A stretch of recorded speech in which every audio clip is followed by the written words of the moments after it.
E vamos mudar a chave para falar do Campeonato Brasileiro, porque o Cruzeiro vai enfrentar o São Paulo no próximo domingo, 6h30 da noite. É adversário difícil? Pode quebrar essa sequência do Cruzeiro, senhor Vanderlei? Olha só aqui na nossa tela. Campeonato Brasileiro, 7ª rodada, São Paulo e Cruzeiro no Morumbis, lá em São Paulo, hein? Próximo domingão, 6h30 da noite. Eu vi o time do São Paulo jogando a última partida pela Libertadores. Deixa eu falar, o Cruzeiro vai pegar uma pedreira.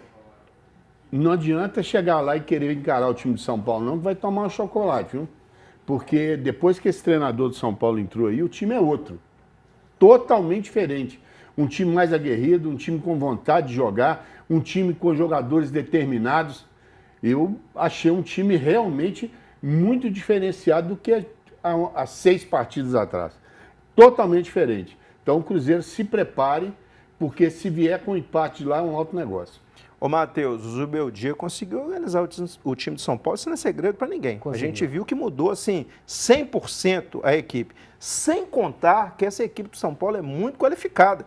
Do goleiro ao ponto esquerda, a gente sabe disso. Então vai ser uma prova de fogo para o Cruzeiro. E o retrospecto, como bem lembrou a Sarinha aqui agora para a gente, Cruzeiro e São Paulo não é muito bom. Você acha que o Cruzeiro vai dar bola no Morumbis? Vai dar um chocolate no Tricolor? A verdade é que o Cruzeiro está num bom momento, né? Mas ainda assim, como o torcedor falou aqui, o elenco é praticamente não, é o mesmo de 7 jogos atrás, onde não conseguia vencer, né? E o Zubeldia conseguiu reequilibrar o São Paulo, recuperar certos jogadores. O Lucas estava machucado, voltou, tem jogado muito bem, fez um de pênalti quarta-feira. Então, acho que o São Paulo ainda está num melhor momento que o Cruzeiro. Uma partida muito difícil. Como o Vanderlei falou, talvez um empate lá seja o ideal, mas eu acho que o São Paulo está bem acima do Cruzeiro ainda. No pós-clássico, eu acho que é o grande desafio que tem o Cruzeiro. É o grande desafio, porque é na casa do adversário, com o torcedor ali em cima. A gente sabe que a torcida do Cruzeiro de São Paulo são amigas, mas é o torcedor defendendo ali as cores do tricolor. Um time bem organizado e muito qualificado. Na minha opinião, vai ser muito difícil, mas a gente tem que torcer pelo Cruzeiro. Quem sabe a situação já não começa a virar a chave nessa questão de clássico. O Cruzeiro, São Paulo é um clássico. Quem sabe já não começa a virar a chave também nisso. E agora vamos falar do Atlético, que também entra em campo pelo Brasileirão contra o Bahia. Domingo, 4 da tarde. É jogo complicado para o Galo, seu Vanderlei. Tá aqui, ó. 7ª rodada, Atlético e Bahia. Everton Ribeiro, vem aí, Vanderlei. Arena MRV. Dia 2, domingo, 4 da tarde. O horário muito bom para pegar o tropeiro mais tarde, viu, seu Vanderlei? Vamos dizer assim, o retrocesso entre Atlético e Bahia não é bom para o Atlético, não. Agora, eu assustei com o time do Atlético no último jogo contra o Caracas. Sim. Chutar 31 bolas, né? 30, acho que foi 31 bolas contra uma do Caracas. Eu acho que se não tivesse tido a expulsão, o Atlético tinha jogado melhor, no meu ponto de vista. Todo mundo falando, o Atlético jogou bem, o time de lá estava com 1 a menos, e o Atlético fez o que o time queria. O Atlético empurrou o time para dentro. Foi muito fácil, o time ficou ali dentro da área, sim, se defendendo de uma maneira, e o Atlético não tem protagonismo nesse momento, que é o jogador que faz um drible de 2, 3 jogadores para que você saia aberto, né? Sim. Você vê que o Hulk conseguiu fazer o gol dele depois que ele driblou 2 jogadores, conseguiu abrir e bater para gol. Mas você chutar 31 vezes, 14 que foram no gol, para fazer 4 gols, eu acho muito pouco para um time que é considerado um dos melhores elencos do país. Apesar de ter jogadores que foram poupados e tal, mas os jogadores que entraram, Pedrinho é um jogador de renome. Pedrinho é um jogador que ninguém pode falar nada. Então, nós tivemos um time muito bom do Atlético na caneta, mas eu achei que o Atlético poderia ter sofrido menos com o Caracas. Eu acho que sofreu demais. Poderia ter tido um 6, 7-0 tranquilo, na minha opinião. Ô, Matheus, nos bancos de reserva, nós teremos de um lado Rogério Ceni, que é um estrategista, ninguém pode falar o contrário, e nós temos do outro lado Diego Milito, que tem conseguido fazer uma boa campanha, é o Gabriel Milito, tem conseguido fazer, sim, uma boa campanha. Se a gente olhar ali o scout de todas as partidas, a gente vê que são jogos interessantes. Porém, não está muito bem regulado no momento. Aquele jogo contra o Sport foi sofrível, o Atlético passou apertado. Quanto do Cerro, né, também. Cerro Porteiro. Isso. O Bahia é vice-líder, a Sara está me lembrando aqui. Então não é uma coisa tão fácil para o Atlético, não, porque tem jogadores qualificados do lado do Bahia também. Tem. Você acha como vai ser essa situação? Mesmo sendo na Arena MRV, o Atlético vai conseguir vencer apertado ou com mais facilidade? Não, eu acho que é um jogo apertado. O Ou Bahia... empata?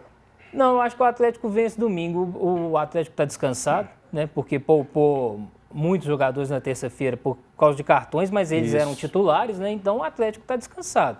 O Bahia, ele também é um time que tem oscilado de vez em quando em algumas situações, né? Porque perdeu a semifinal da Copa do Nordeste para o CRB, jogo ou outro no Campeonato Brasileiro destoa, um jogo ou outro vai e ganha, né? Faz uma boa partida. Mas tem jogadores perigosos, Cauli, né? Everton Ribeiro, Tassiano, Rafael Ratão, o atacante, né? O Rafael Ratão. Então o Atlético gosta de tomar gol para uns caras com os nomes desses aí, então tem que ficar esperto. Mas eu acho que o Atlético... Acho que o Milito está reencontrando o equilíbrio depois das 2 derrotas e deve vencer no domingo. O Bahia também jogou no domingo, né? Então, assim, está bem descansado durante essa semana também. O Paulinho, o Saravia, eles descansaram. São jogadores importantes também. Estando fisicamente bem, eu acho que a situação pode melhorar, né, Vanderlei? Eu acredito que sim. Mas, por exemplo, era um jogo... Apesar que eu acho que ele não vai ficar, que o contrário dele está vencendo, era um jogo para dar sequência para o Pedrinho. Pedrinho? Sabe? Eu acho que tinha que dar sequência para o Pedrinho. Porque é uma boa surpresa o Pedrinho ter jogado o que jogou e ele é um jogador que tem uma qualidade apurada para poder fazer. Então, acho que é o momento, talvez, de aproveitar o Pedrinho ali nesse jogo contra o Bahia. Mas o Paulinho tem que entrar, é um jogador... que tem o seu valor, porque é um jogador de área, é um jogador que sabe fazer gol. Então, eu acredito também que o Atlético sai com a vitória, mas não vai ser fácil, não. Entendeu? Vai ser um jogo bom, um jogo difícil, mas acredito na vitória do Atlético. É jogo cascudo, né, Matheus? Com certeza, com certeza. O Bahia, o Rogério Ceni, ele tem feito um bom trabalho no geral, né? Tem sido cobrado, apesar da saída da Copa do Nordeste, mas o Rogério Ceni esse ano tem sido melhor do que o ano passado, que lutou, inclusive, para não cair e salvou no último jogo, né, contra o Atlético. Então, eu acho que um jogo bem equilibrado, mas ainda assim o Atlético consegue essa vitória. Seria referência técnica do Bahia o Everton Ribeiro, Matheus? Hoje junto com o Cauli. Eu acho que os dois são os melhores jogadores do Bahia hoje. No meio de campo ali são os jogadores que estão dominando. Referência técnica do Bahia, o Everton Ribeiro? Eu gosto dele, acho que é um jogador, apesar da idade, é um jogador com uma qualidade apurada na bola, né? Ele tem uma maneira muito fácil de jogar, muito simples de jogar e sai na frente com uma facilidade muito grande. Então é um jogador que preocupa, mas, quer dizer, futebol depende muito, né? A gente às vezes fala assim, não, o Atlético vai ser fácil, pode sair com a vitória, mas futebol chega na hora, pode mudar. A gente não sabe como que vai acontecer, mas eu acredito nessa vitória, vamos ver. Tudo pode acontecer, né? Além desse jogo importante do Atlético no final de semana, tem também a chegada dele, hein? Ó o Bernard chegando aí, ô Matheus. Sabadão, em Belo Horizonte, a torcida vive a expectativa pelo retorno do ídolo. É ídolo do Atlético, Matheus? Eu acho que não é tanto ídolo assim não, apesar de ter ganhado a Libertadores, né? Saiu logo depois, não jogou o Mundial. É a minha opinião, não acho que seja um ídolo gigante que o Atlético já teve, como Tardelli, como o Hulk é hoje. Mas enfim, é um jogador identificadíssimo com o time, né? Atleticano desde pequeno. Iria chegar hoje, né, em Belo Horizonte, mas a chegada dele foi adiada para amanhã. E todo mundo está aguardando ele aí, porque ele ainda tem uma idade boa para jogar, ainda está muito em forma e a partir de 10 de julho, né, estará à disposição do técnico. Ô Vanderlei, você vai lá no aeroporto de Confins buscar o Bernard? Eu acho que é um jogador, ele não é realmente como o Matheus falou, ele não é um líder e um jogador que tem Não é ídolo, né? Não é ídolo igual o Hulk, Reinaldo, esses jogadores não. Porque ele realmente, logo após a Copa do Mundo, ele foi embora, não foi? Então ele realmente não ficou aquele tempo necessário. Ele subiu profissional, jogou e foi logo convocado e depois foi embora. Então, mas é um jogador que tem uma história lá fora, né? Referência, né? Uma referência. Então, é um jogador que, para o Atlético hoje, está trazendo um grande reforço, né? Então, vamos ver. Acho que vai ser bom. Mas a torcida vai estar lá, né? É isso aí.